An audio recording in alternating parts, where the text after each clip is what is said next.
Ladies and gentlemen, I've had the chance to interview a variety of poets from many lands. Every once in a while, I get to invite one on who has a most amazing sense of humor. I want to introduce my friend Gerald Kells. Am I pronouncing that correctly, sir? You are. It's those of an Irish background will know that there is a Book of Kells, which is goes back many years, which was my first attempt, and there's also three towns called Kells in Ireland, all named after me. Well, there you go. I had heard of the Book of Kells, and I've done my share and then some of comparative religious study, and I in my researches over the years. But again, it is such a profound pleasure to invite you on.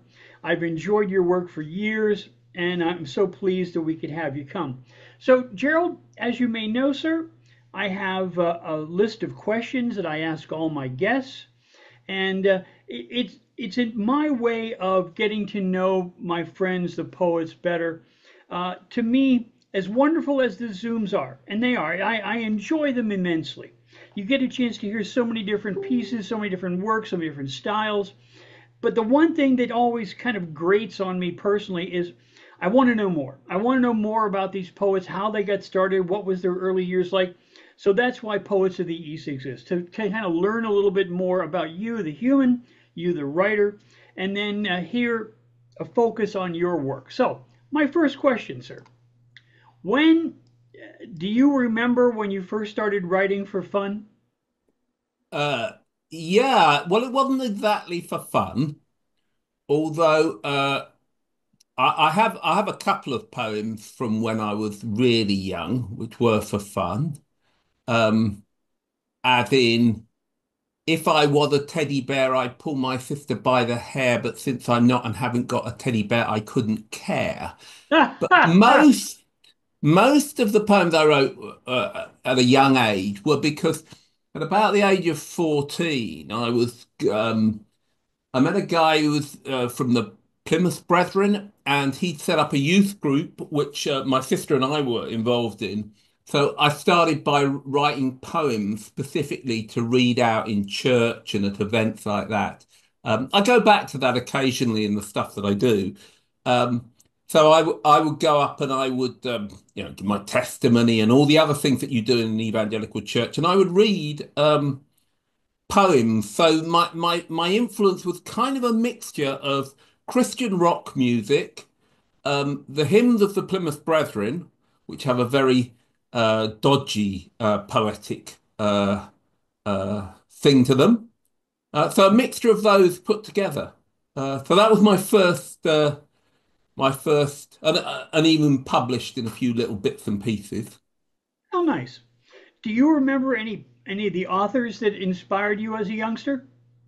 Well, at that time, I was really into the kind of well, I'd started by reading things like Lord of the Flies and at Oh, school, and then I was reading lighthearted stuff.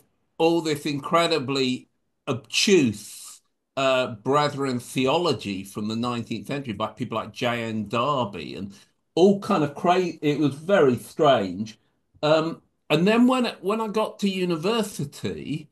And I started getting more into contemporary poets, and then people like Seamus Heaney, I was incredibly struck by, and some of the others, Norman Nicholson, who, if people don't know, is a I'm in the Lake District. You can see is a Lake District poet, amazing poet.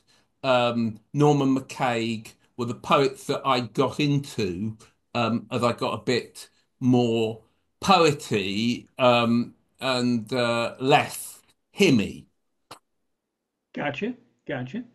Now, there comes a time in every young writer's life where they sort of realize that they're committing to writing as an art form.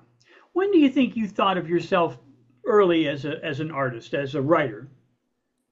Oh, I mean, poetry was my thing. Cool. Then, um, when I I was a teacher for a while, and one of the reasons I stopped teaching was so I could write a book.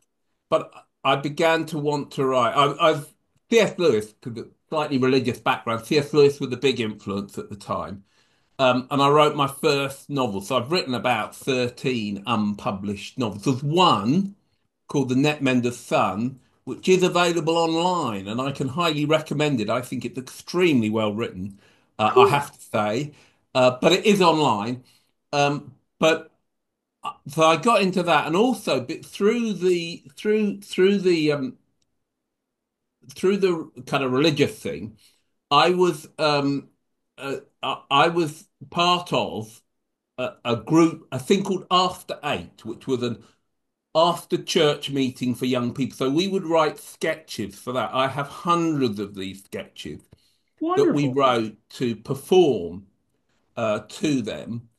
Gradually, my differences with the church, I suppose, led to me um, moving away from that. But that got me into drama, and I wrote plays, and we had a theatre group called the Half Baked Theatre Group, and then called the Winking Frogs.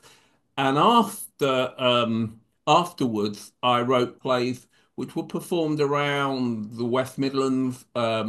And my full the trouble with writing plays is that you're continually near getting them put on for readings but never actually put on. So my play, the Email History of Joseph K, which is a rethinking of Kafka, that one was longlisted in quite a prestigious theatre in the UK, but never Wonderful. actually got on. So I ended up doing that. I reckon poetry wouldn't pay for me to do anything, so I was doing that, and it was only later that I sort of came back to. I was writing poetry, but I came back to really performing and doing poetry a bit later on. So I started with that, tried all kinds of other writings, and failed dramatically at them, which is how I ended up back in poetry. Yeah, I plan on making my first million from poetry too. Uh, Yeah, yeah. J.K. Rowling has asked my advice, and I've tried to give it her, but yeah, it's not working. okay. Wow, what an interesting upbringing. I like that writing for the church theater group. That's amazing. Now, I guess my next question is probably already answered. When did you start performing poetry? You obviously were performing poetry in your own writing as part of these church theater groups. Um, Now, when did you transition to sort of say public poetry in a pub or in a larger group outside the church? Well, you have to go quite a way away for that because what happened was, as I say, my writing really concentrated on trying to write these books. The theatre writing, I was in a theatre group and we would put on a performance most years. So I wasn't performing poetry at all, really, from late 20s through until we get up to maybe 5, 6 years ago. So my poetry performing thing didn't happen. And I think I was a bit snooty about performance poets. I think, obviously, when you're from the country of T.S. Eliot and other erudite and completely ununderstandable poets, you want to be like that and not one of these people who uses plain language and rhyme. So that's what I kind of aspired to. Um, so about be about 6, 7 years ago, particularly when my parents, who both passed away, during the time when I was kind of looking after them, and there was experience around their illnesses and that, and also there were some workshops which kind of got me back into it. I began to get more into reading poetry, but I wouldn't do a slam or something because I thought that's too tacky. But then when I did do a slam, I realized just how addictive it is, especially when you lose and you think you should have won, which is what most slam poets are thinking most of the time, although they won't admit it. I hear Um, you. and then I did win a couple, and so I kind of caught the addiction. Um, I like doing that. I like doing outside poetry as well, performing outside, which my poetry, because it's short as well as long, kind of fitted into. So I do little ones for political events, some Poets Against Racism and other things like that I've done recently, which is great. So that was when I got back into poetry, and it was a kind of mix of things. And of course, being able to self-publish meant that I could put out a book. Just mention that early on, in case that any of your viewers have got money that they want to spend on my Oh, books, which you are know, absolutely brilliantly written, I should say. yeah, poets are notorious for being lavish in their book budgets and flush with cash. And J.K. it, Rowling, after my book, right, she says, "How do you do it, Gerald?" Quite often. okay. Uh, now I'm going to ask you a theoretical question about poetry. Now, there are some poets who argue that you should write every day, inspiration or not, just write to practice your craft. Other poets say, "Oh God, no, don't, only write when you have inspiration, honor the muse, please. Don't only write when you're very inspired to write." So, in that whole continuum from write every day to write only when, where do you fall in that continuum? I fall in the continuum of I something is in my head and I write it down. Um, I mean, I appreciate that if you want to be Philip Larkin, you have to write only about 12 wonderful poems, and you're a much greater poet. But I can't do that, and I do. Sometimes I will write several things down. Some poems I'll never go back to. I remember reading about Norman McCaig that he would write loads of poems and throw lots of them in the bin. Yeah, no, I'm always finding things. In some ways, I thought the other day I wrote a poem and I thought it's almost like this is a diary for me because it's like just people. I haven't got a diary, so when in the future they're looking back on my life and want to understand me, that all those, which is bound to happen, they will search for me through my poems and find how I live my life. But odd things, so sometimes I write kind of serious stuff and sometimes funny, as you know, but it will be inspired by something odd that happens. And also sometimes I wake up at 3 o'clock in the morning and I'll write something, whether stupid or sensible. Um, and also we so for example we have a thing here called pasta in Wolverhampton. I'm from the Black Country, which just for people's understanding, is the area which is north of Birmingham in the UK. So there's four parts: Samwell, Dudley, Walsall, and Wolverhampton. It's just north of Birmingham, that part of the Midlands conurbation. And we have a thing in Wolverhampton called Pasta, where poets, we're very proud of being from the Black Country. Poets are given a theme. So if we're given a theme, it sometimes inspires me. So there was one quite recently about the first day at school, and that was a big inspiration because it made me look back at my school reports, which are quite horrific, basically saying um, how odd I was, and the fact that I was, well, one of them says it would be a good job if I failed my exam so I didn't get into the sixth form, which is an odd thing to write about a pupil. But anyway, they did. And so that led me to write some poems going back to my school days, which are a kind of source of inspiration quite often for me. So yeah, so the whole lot of things, but I do write a lot of stuff, some of which is just stupid. Um, and some of which is sometimes I catch a moment which I'm very proud of. Okay. Next question. Is poetry important as an art form? It is to me. I mean, you've got to acknowledge that the man on the Clapham omnibus, etc., and all these famous people. don't want, for them poetry. But yeah, I think poetry is important. I wrote a poem recently about a guy called Rafiat Alaria, and if your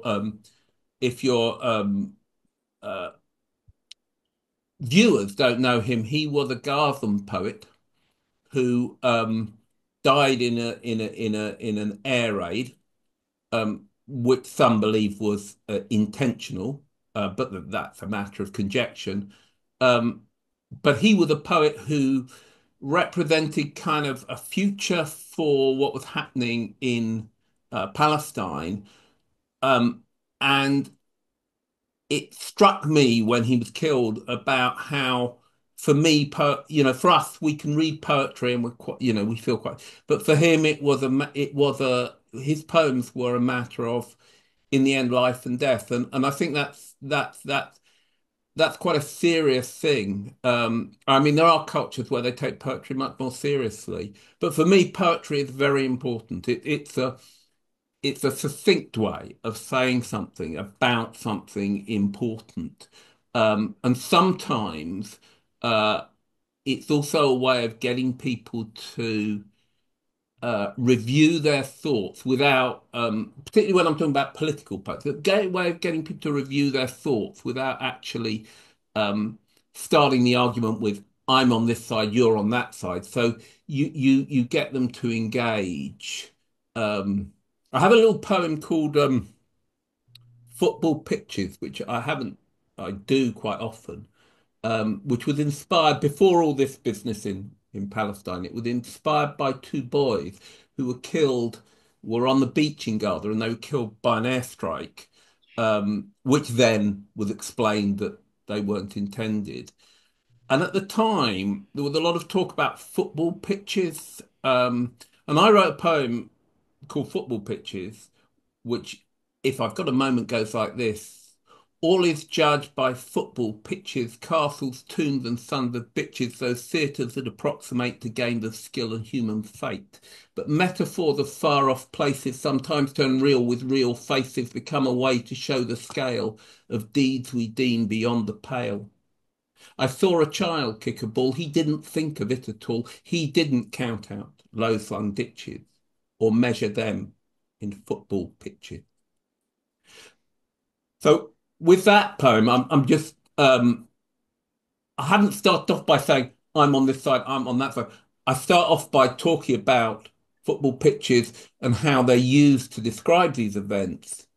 And then in something which I think is more clever than I knew at the time, I turn on the reader, what they call a mirror, and say to them, um, I saw a child. So I bring them to an actual child because, we see these great pictures of what's happening in the world, but we don't associate it with us, with an individual, and how we see things in the world far away is very different to how we see them here. One of my favorite plays is The Playboy of the Western World, an Irish play about a chap who's turned up, who's murdered his father far away, and he becomes a playboy in this village. But then when his father turned up, one of the things they say to him is they say, a murder far away, a tale told far away is different to a murder on your doorstep, which is a very profound and true statement. So yeah, so I like, I've rambled off onto something completely different, That's which okay. That's I'm okay. afraid is what happens when you interview me, Rick. That's okay. Okay, next question. Are there themes that you address regularly? Yeah, I think that theme of injustice is something that comes back, and it goes back right back to my childhood. I go back to my school days. My parents, the idea of loss. Um, like most poets, the mortality is a big thing. Um, we did. I had a series of workshops based on the four things of man, which someone ran, and know that baby, childhood, growing up, middle age, and death. So when it happened, I looked up death and there was like reams of you could look for pages on death. And then I looked for middle age, and there were no poems on middle age. So I had to write. I wrote a poem then on middle age, but like all poets, I'm more interested in mortality than in the ordinary thing of living. Okay, let me ask you this. When you participated in these international Zooms or the, broad global kind of things, did anything surprise you about these or Um, I don't know. I'm it kind of for me when I'm reading my poem, having an international audience, one of the things is I become conscious of my own cultural references because if I talk about something here, or it doesn't necessarily resonate abroad.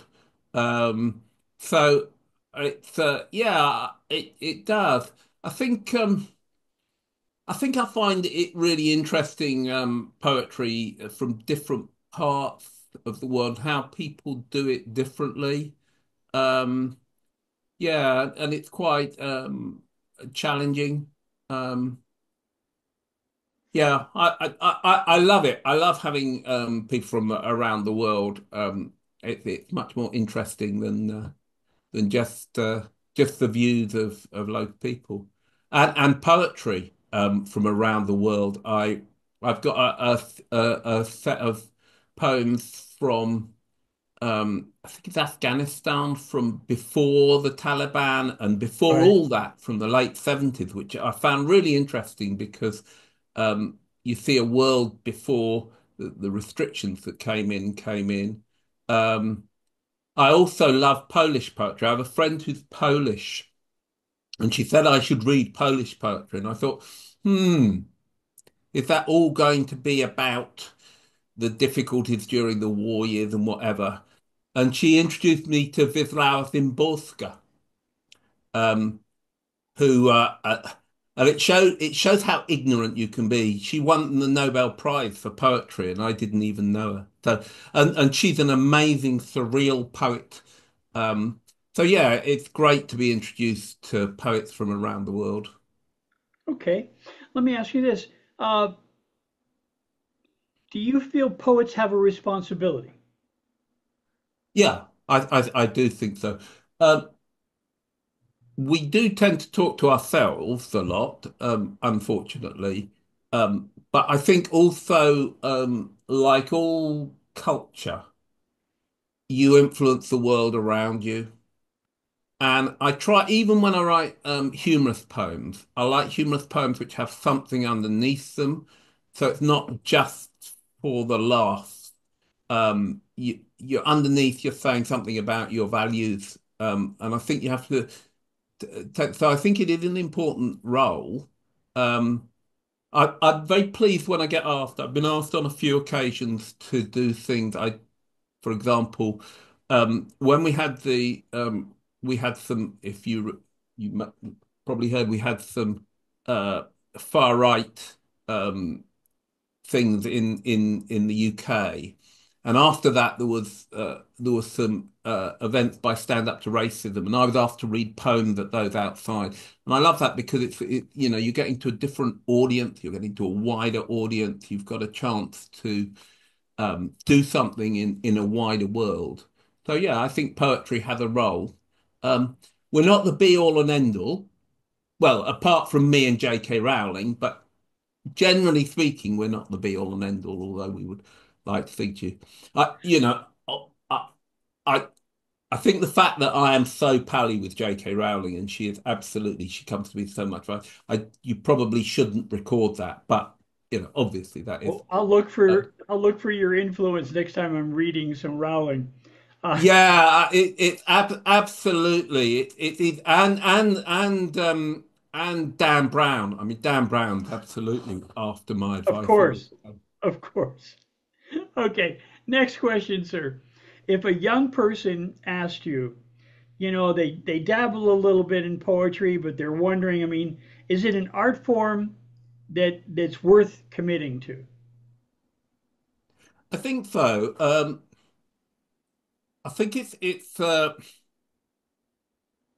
Yeah, I think young people need to try and express what they want to say and say it simply.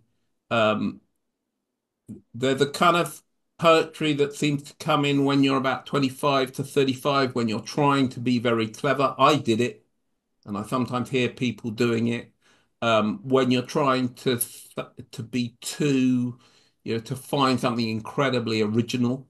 Um, uh, I love when I was up in Edinburgh. They have a library of poetry in Edinburgh. It's very, Wow. very good. And they had a an exhibition of poems. Um, Incidentally, this also which was about children talking about the moon. And this was garden children that happened. I just walked into it, and these poems, which were only about 5 lines long, were wonderful.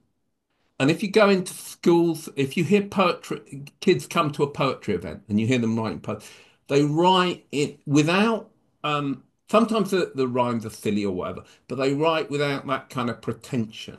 And I think, if anything, I've tried to get back to writing straightforwardly. Um, I don't want to try and find, that incredibly complex metaphor or whatever. Um, I think that's it. It is, yeah. I'd say just keep to what you want to say, and say it, and also don't go on too long. Too many people don't write short poems, and short poems are so good. It really breaks up an evening on one of these Zooms when you have someone who start with like a short poem, maybe read a long one, but something that just is a nugget, um, and often is more memorable. So don't try and do 6 verses because you think you've got to do 6 verses. It would be my advice. Um, Okay. Next question, from sir. someone who just goes on and on too long anyway. So it's No, that's okay. It's okay. I want to get the a snapshot of the Gerald Kells. So this is wonderful. Next question, sir. Uh, is narrative important in poetry? uh, it can be. One of the poems I wrote recently was a poem about Emmett Till, because I saw the film Till, which I Yeah. would highly recommend. You'll recall Emmett Till was Sure. murdered and then the guys were never caught for it. And it just immediately I saw this program, I thought that's a ballad. So I wrote a ballad, which I haven't done for a long time. And the narrative of it is so important. But on the other hand, sometimes I'll be writing a poem just about an event that happened. And it's actually not about the narrative, it's about the moment. Or so, yes, I think narrative is important. Um, People who kind of despise narrative, I dislike. And narrative poems are much easier to listen to. You're less likely to drift off if someone is telling you a story. Not that I've ever drifted off in a Zoom, Of and course all not. all your people who've participated with me with a Zoom. If I've closed my eyes during your poems, it's just because they're so profound. I want on record, as I've noted all those people with closed eyes, usually about 60% of the audience on Zoom. I see this. Um, Okay. Next Me and question. JK. What kind of reading do you turn to for entertainment? Oh, now I've got I, I I I don't read as much as I should now. But I admit the phone's a distraction and all these things. But I have a very odd reading habit because people used to say to me Kafka is difficult. I love Kafka, and when I'm reading Kafka, I'm absolutely addicted to it. Um, I, it's odd what I'll find difficult. So I, I don't know if you know the writer Andrei Kirkov. who's a No, I don't. wonderful Ukrainian writer. If you ever get to read his book, Death and the Penguin, it's a wonderful book. All that is between him and the mafia killing him is a penguin. Great book. And I've read several of his books and his diaries of the invasion, which are also incredibly interesting. Wow. Um, and then the last one, it took me months. The other ones I kind of rattled through, and so yeah. But I love uh, a lot of books. I love surreal books. It's a bit of surrealism in it, like Kafka. I'm very into that. I also like what we call young adult books. I don't know if you call them young adult books. So I'm a big fan of Philip Pullman, guy called Philip Reeve, um, who write that kind of young adult fiction. And also, I like children's books that are imaginative. Lemony Snicket, A Series of Unfortunate Events, is a wonderfully written collection. Um, and I also, funnily enough, like picture books. If I find a picture book for little kids that is really, really hilarious, I will buy it and go back to it. This Is Not My Hat is a wonderful kids book. Absolutely brilliant. It's about 5 pages. And every time I go into a bookshop, it's there, I'll pick it up because I can read it in the time I'm sitting in a bookshop waiting to get on the train. I'm a very odd person. I've noted. Best people are.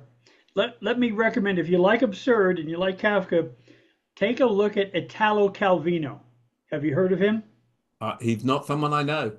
Wonderful book. One of my favorites of his is called The Baron That Lived in the Trees, Ah, and another one is Cosmic Comics, ah. which there is a an order given at the end of the book, and I won't tell you what it is, but I'll tell you what, if you do it, you'll be a better man for it. There is, Italo there, Calvino, highly, highly, highly recommended. I have a great taste for the absurd, as you probably can guess from some of my writing.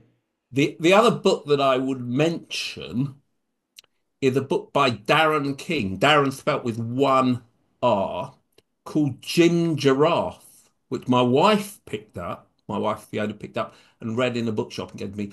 And it is one of the most hilarious and rude books.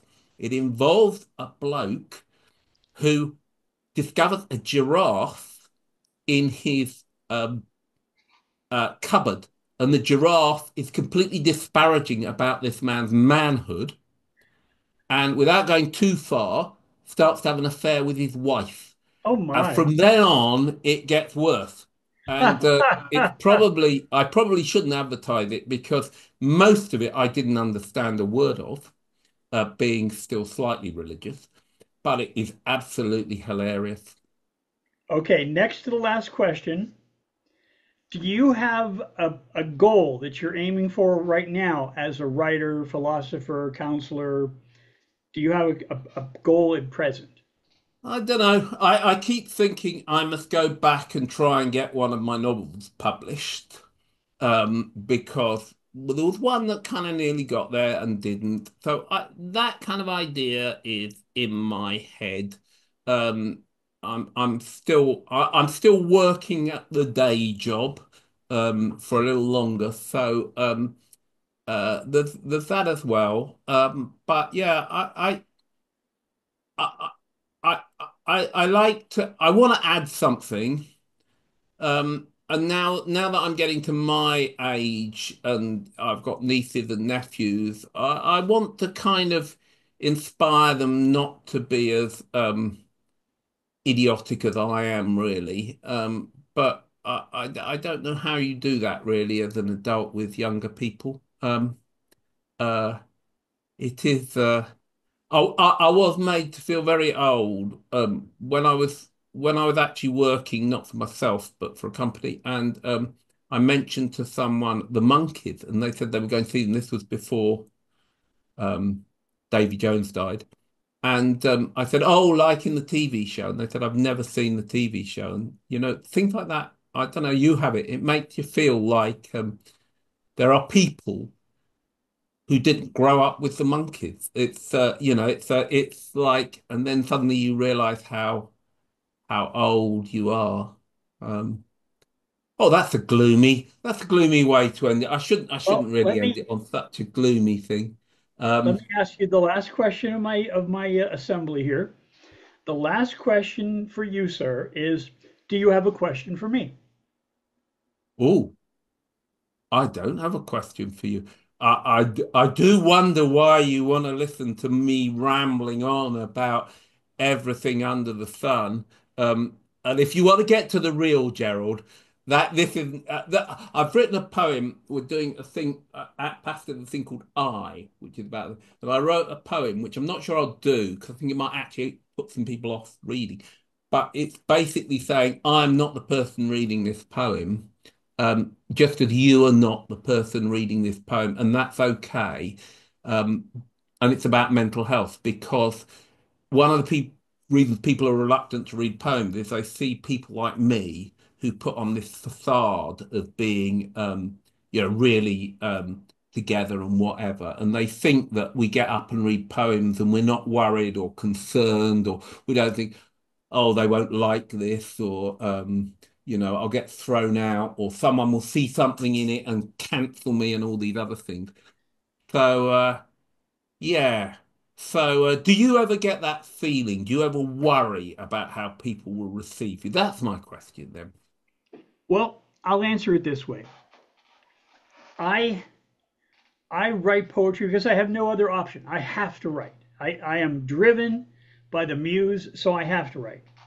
And when I was a young man, I was writing a lot of political work because this was during the Vietnam War days, and I was an avid anti-war person. I still am. Unfortunately, I've had so much practice. But a friend pulled me aside, and I had just gotten a reasonably decent response, and he said, "You know, Richard, modern poetry doesn't need to rhyme." And I said, "Oh, okay, I understand that." And he said, "Well, you'll find that if you want success as a writer, you'll leave rhyme behind." And I said, when I write because I'm driven to write by the muse. I don't really have a choice. And I think I would be unappreciative of the gift that I get from my muse if I argued with how to phrase a line that she gave me. I just won't do it. And as far as popular goes, like a lot of young writers, I read those books that said, okay, if you want to be a successful writer, write what you know, or find what the popular trends are, write about sport, write about romance or crime, write about football or car racing. And I thought to myself, and I said, I think there's plenty of those books. And I don't write so that I'm known as a writer. I write because I have to. I write because I discover something. I write because it's fun to write.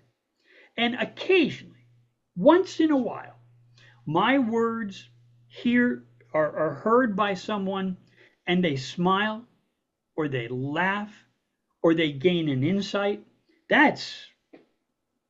That's more than I can ask for. So that's why I write.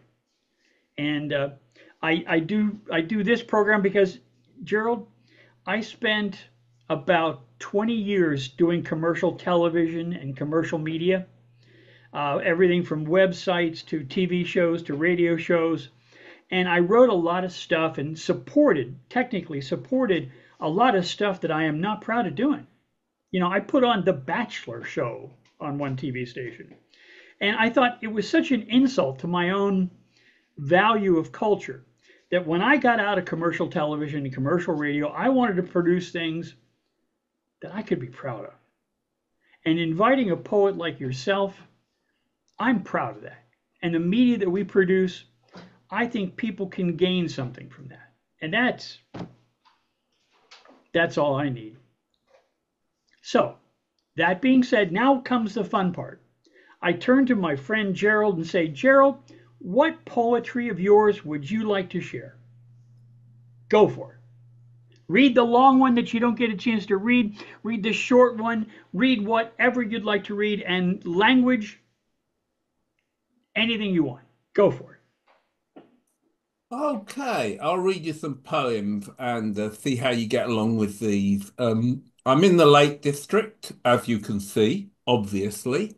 So I'll start with one that is always very popular called Two Sheep Talking, which is a true story. All my poems are true. Two sheep talking. Round here, there's only small hedgerows. You can't even get a loaf of bread. I don't want a loaf of bread, the other sheep replied, and returned to munching on grass. But that's a true story. Two sheep talking. And yeah, yeah. Here's another one. Um, so this is the yeah. Cover your ears if a delicate thing. I don't know if you've ever had experiences with your socks, Rick, but this is called My Socks Don't Match. I'm dressed to kill, to cause a thrill, but here's the catch, my socks don't match. You say they're near enough, but when I'm in the buff, reply, I would, my darling, but there's a catch. Your socks don't match. Well, I say all my things are true stories. I wouldn't say that one is. I wrote one. So I do satire. So this is a satire. I slightly worry that people will think when I read this that it's in my voice. It's called 20 Migrants. 20 migrants on a boat, miracle, it's still afloat. The brochure says it carries three, but where's the profit in that for me? 20 migrants minus five means there's 15 still alive. If I lose another two, what am I supposed to do? Count them up, there's only 10. Someone should be charging them twice as much to cross the sea and join the capitalist society. And now I find we're down to five. They've lost their children and their wives. You wouldn't think they'd be so rash. At least we've stolen all their cash. And finally, we're down to three. It's hardly worth the bribery. Some people say we rob them blind.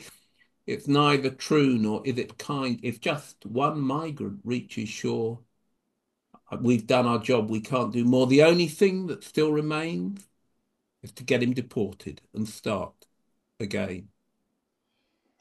All Wow. ships sail out of harbours into the sea. If it is not someone else, it will be me. Remember all my sorrows when I am gone away. Remember them tomorrow as if it were today. For when it is tomorrow, you'd most likely say, I'd have back all those sorrows if it could be today. So you see, I like the short poems.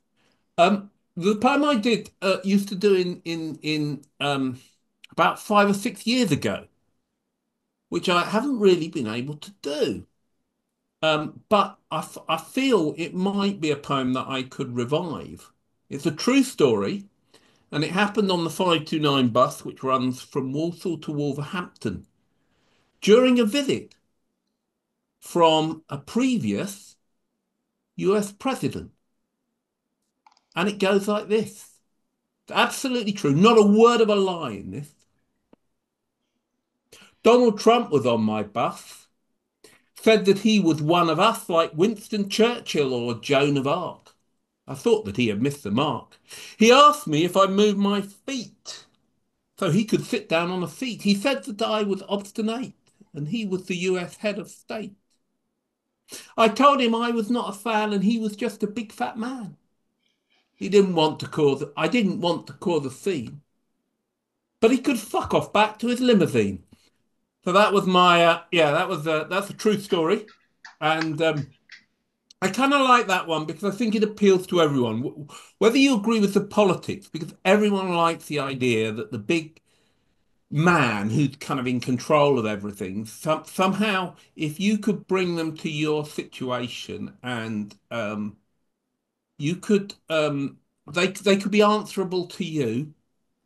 And I think that's a common one. Talking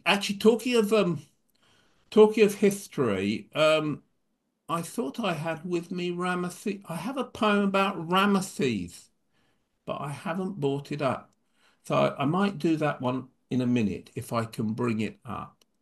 Um, Let me do a couple, Rick, if I can, from my book. So Please after do. I after I after my mother died, I did this book, 20 poems, which will disappear. And I only made 20 copies of it. So I saw the first pamphlet that Seamus Heaney was in for about £400 in a second-hand bookshop. So those people who've got this, I keep telling them when I am absolutely famous, as I will be, this will be this will be the book to have. And this book, this poem I included in it, it's about my mother. Quite a bit of a yeah, and it's true. This is on Ward 29 of Manor Hospital in Walsall. We are waiting. You're waiting to die. I am waiting for the nurse to come by so I can leave you waiting. Before you were waiting, we signed the papers that the solicitor drafted in case the queue was too long and the checkout empty. Now we sit in the same room, your legs curved from the horizontal, mine from the vertical, and you breathe, fat-mouthed and laboured, tan-tongued and dried out after we have waited. Now that's the thing. Neither of us know about that. You mutter long lost consolences. I mutter affection into unhearing ears.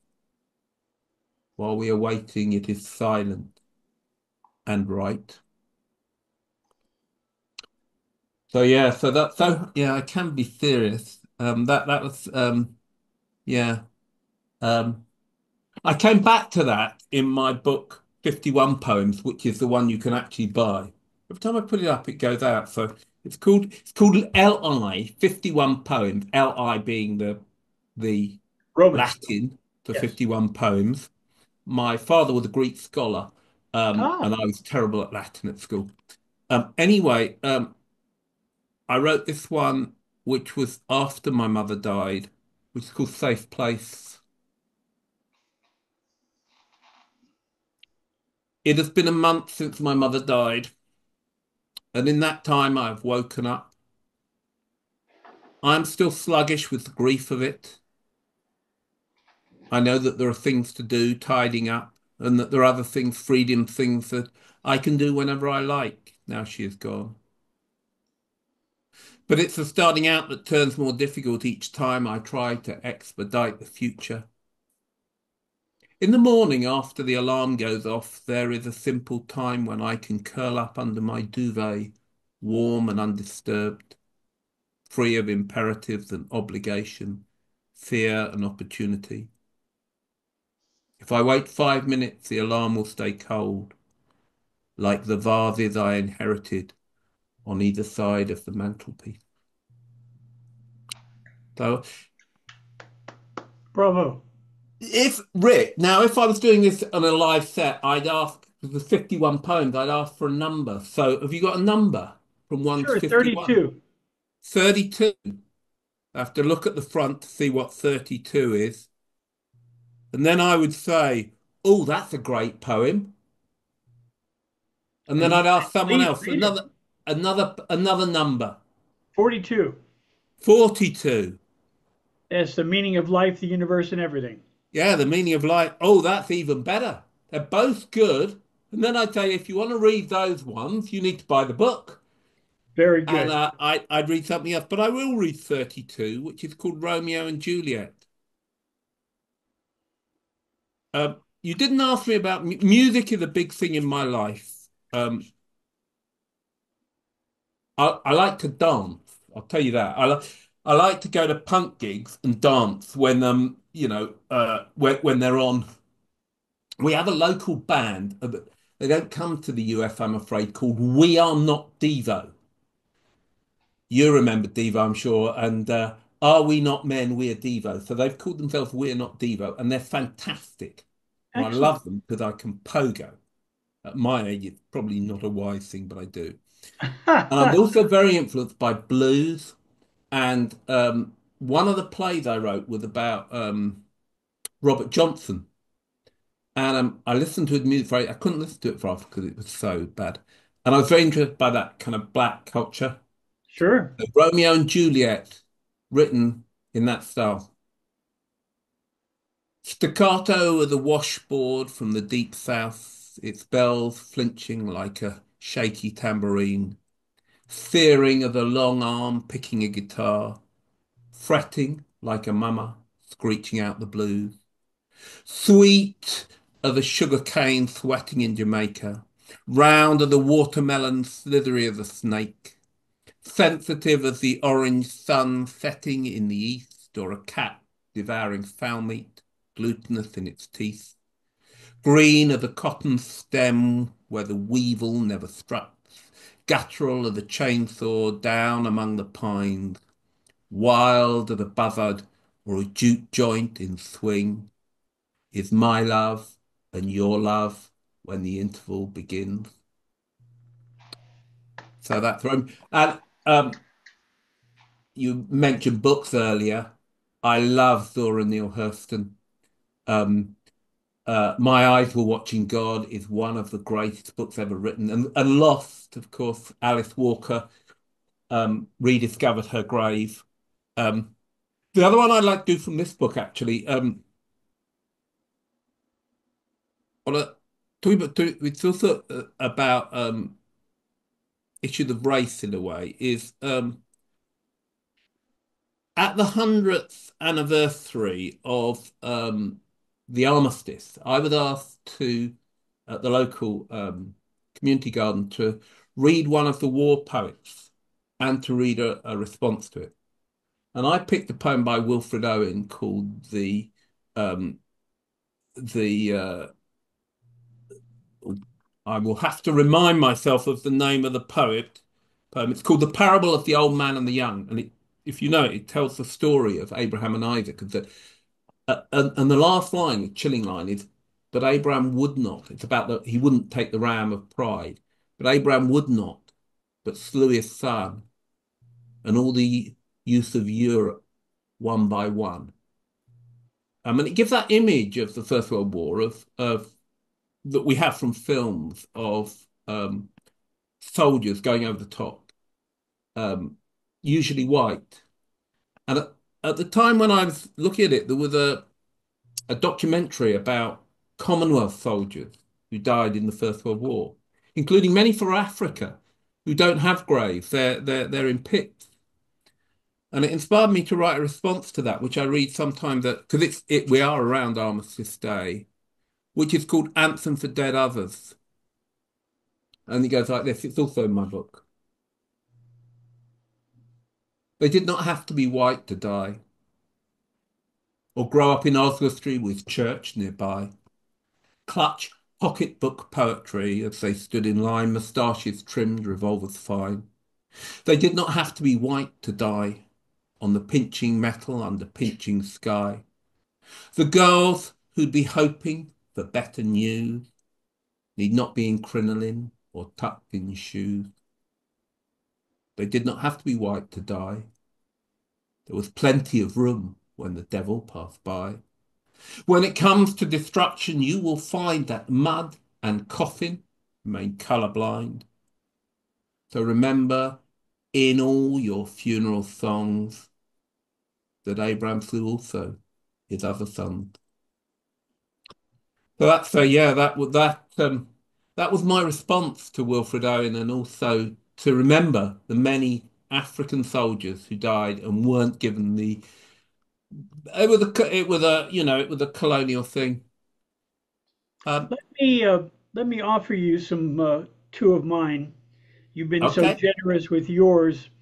I first want to read one of my Trump poems because I think you might just appreciate it. It's written in his voice, and I hope again it'll make you something enjoyable for a moment or two. So only fair pay for the fine work you've been reading me. So this is called My Lawyers Made Me Do It. My lawyers made me do it. They said they'd get me through it. I cannot trust them now. They've turned away somehow. What made them do it? Who drove them to it? Through how many attorneys have I churned, and yet they've so mischaracterized my every turn. As I watch and grumble, my bridges burn and tumble. When sometimes I needed to appear the pauper, although from some limo I was the eager hopper.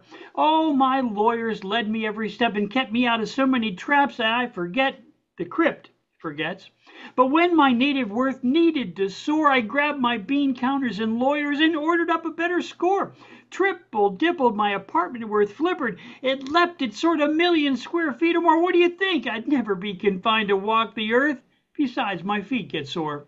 My casinos, my schools, and my checks, my stakes so rare, were amazing, fascinating, right until they just weren't there. I partied hardy with the fastest set athletes, so many starlets, I've no regrets. But if you worked for me, look out below, your wages might have been lost in my latest TV show. A two-bit pitchman, reality TV, sure, that's what they think of me. But I cursed out all the allies at the table and helped old Pooty whenever I was able. Now I got my dazzling days in court, and I to my lawyer teams resort. Why must they always crawl flip-flopping and slime a dime away those spoil sports? Oh, well, what can't I say? The judge would muzzle my golden throat, but oh, my friends will later from the crater see exactly what it is that history wrote. That's And then lovely. this, All of it, of course, is made up. oh yeah, yeah, yeah. Except it's I written. mean, I wouldn't want your audience to think that either you or I considered that any of the things that have been said about Donald are correct. I mean, it's a Oh, the terrible thing. American people seem to have spoken, although I think later, when the thieves all fall out, we'll figure out how just they did Yeah, well, results. uh, yeah, Now but this we went. don't just have democracy; we have justice because Oh, you can be democratic and still do wrong things. Going back to my religious background, there is a right and wrong at the end of the day. It's not just what everybody thinks. yep. Might say. Now this is one that I think might just appeal to your sense of humor. I decided I wanted to write a poem about something that is the most unpoetic experience that I've had. And, so many poets speak of love and they speak of tragedy or they speak of their own ennui. But I thought, an insurance meeting, that's the poem for me. So this is called Insurance Meeting. And this, as you say, this is a true story, happened just the way I tell it. I was attending a meeting on insurance, which required no small amount of endurance. The conversation threw me when the insurance dude who knew me tossed me a salad of words that made me doubt exactly what it is I'd heard, which was important because I had to sell it, the very clause. I needed to learn how I might tell it. It was for them that I must loudly bell it and sell it. I was the marketing guy at the table, and at wordsmithery I am usually more than able to sell whatever the suits in their confusion force whatever on the public that seem or would seem seen to amuse them if I understood that I might make good, and it'd make it easier to sell whatever strawberry flavor of hell they got, or so I thought, which I usually get, though I wish I could forget, which explains that after I grind it with my brain and spell it plain, I sell it, tell it, tell it, bell it. But this one lost me completely. It was custom talk right from the insurance shop, meant by design to be opaque, and lest there not be any mistake, this way they could use it, and I'll confess to avoid to pay, as Freud would say, little more than delay. Now, in a high-powered meeting like this, which must foster the illusion that there is no confusion, well, by all means, my dear, it's clear. Let's just sign and get out of here. There's no new confusion, no blue contusion, nevermore. But I've got to sell it, so I asked him to spell it. What did he mean by breakage? Help me across the dangerous choppy, the over-the-toppy waters of this lakeage. The insurance exec smiled as he shuffled his papers pile. It works out somehow like this. For insurance to exist, the plan is never pay. Never pay by night, never pay by day. But my friends allow this, they never say never pay. But if we must betray our company's investors by paying, there's nothing to do except maybe delaying, but we call it breakage, lest there's some mistakeage, because we don't pay. That's all he would say. We don't pay. So that's what I learned what the insurance guys mean by breakage. Oops, we might have to pay. Yep, indeed, indeed. Sir, I'm going to ask you to read us a couple more and take us on home. Okay, well, since we started with sheep, here's uninvited sheep. If I could only fall asleep, I'd dodge those uninvited sheep who gather round my swimming pool and laugh at how the man's a fool, and drink my liquor, eat my cake, and laugh how I am still awake. They want my money, that's the thing. They want to doll their coats in bling. Insomniacs pay through the nose, and sheep are canny, I suppose. But if I only fell asleep, I might outwit those mobster sheep. That's what. I'll do a couple. I'll do one more funny one, and then try and do something serious. Um, this is a true story about Ringo Starr. Apart from J.K. Rowling, who's obviously a big friend of mine, and Dan Brown, Ringo Starr is obviously my best mate. This is called Ringo Starr in my letterbox. Um, and it may, if people are watching this during tea, they may want to just be careful with this one because it might upset them during having their tea time. I saw Ringo Starr in my letterbox. He'd forgotten his trousers and he'd got no socks. What the hell was he doing there when he should be drumming, not wandering around bare? I said, Ringo, mate, I don't understand, but he stood stark naked with a letter in his hand.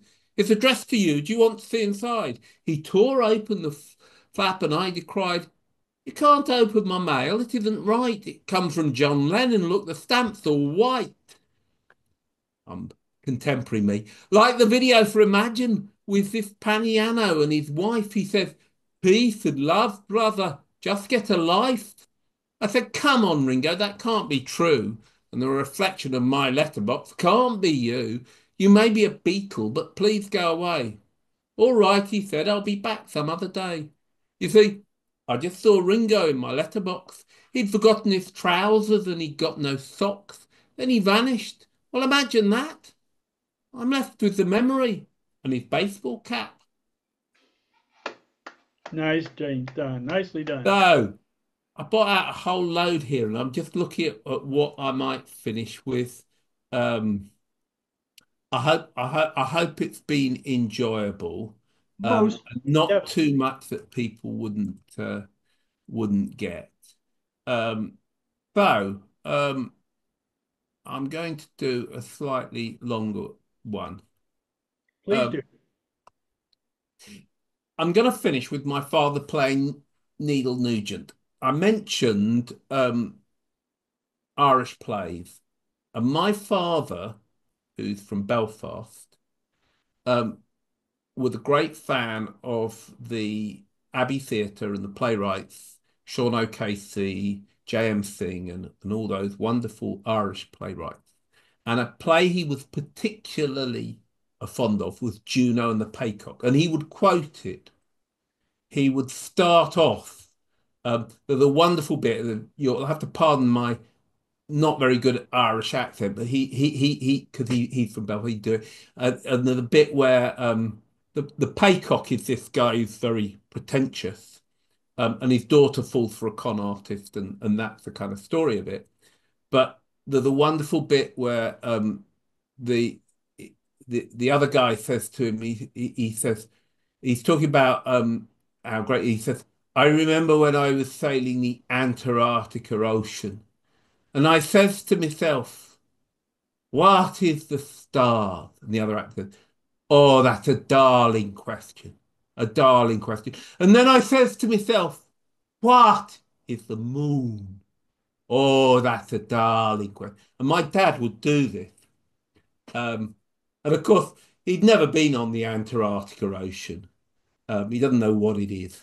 And he had another phrase, the world's in a terrible state of chassis, which was a deliberate mispronunciation of chassis as in a car chassis, but he picked it up and said, the world's in a terrible state of chassis. Anyway, my dad would quote this from it, and we went to see the Playboy of the Western World. I went to see one of the first plays I saw. And my father told me how he appeared in um, Juno and the Paycock. And after he passed away, we found among his books there'd be loads of old things stuck in his books. We found the original program at the at his university when he appeared with the Dramatic Society. And I think he ended up playing the guy. There's a guy in it who turned up in the middle of the worst of the action. There's a guy who just turned up in it and says, "Would you like to buy a washing and some coal and various?" And he comes in and just, I think he played that part. But I found this program and that ended up writing this poem, which is takes bits out of the program. Um, and some of it is kind of references that are kind of British, but I think it'll work. My father playing Needle Nugent. I would have been 1 year old, and he would have been 50 when he played Needle Nugent in Juno and the Paycock for the Dramatic Society of University College London, the foundation play of 1960. During the second interval was served in the lower refectory according to the programme, which I still have, despite. Sorry, I got that all wrong, so I'll start it again. I would have been 1 year old, and he would have been 50 when he played Needle Nugent in Juno and the Paycock for the Dramatic Society of University College London, the foundation play of 1960. During the second interval, coffee was served in the lower refectory according to a programme, which I still have despite all attempts to bury it under mounds of bank statements and other trivia.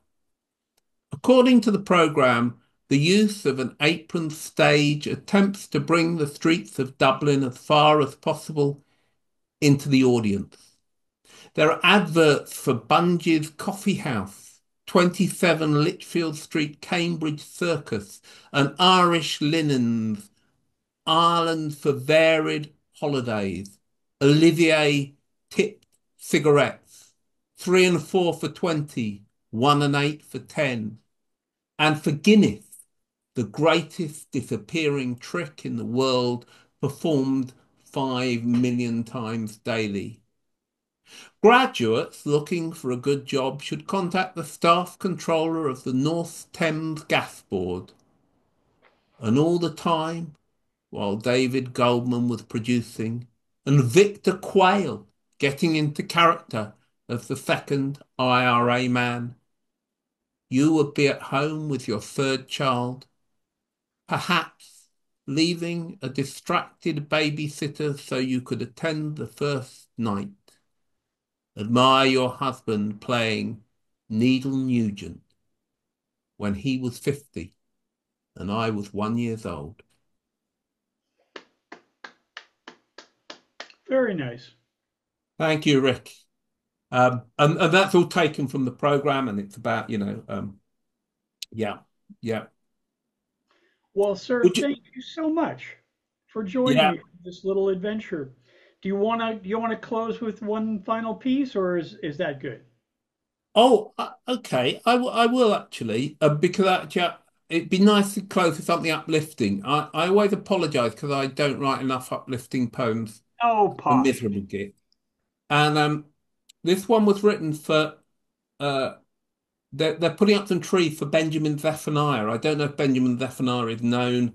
Um, it might be known through Peaky Blinders, but it's a great poet from Birmingham, near where I am.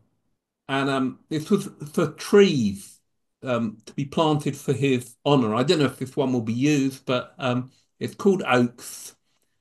and it's for everyone, um, and it's for especially people who are working for peace and justice and hope in the world. It's called Oaks.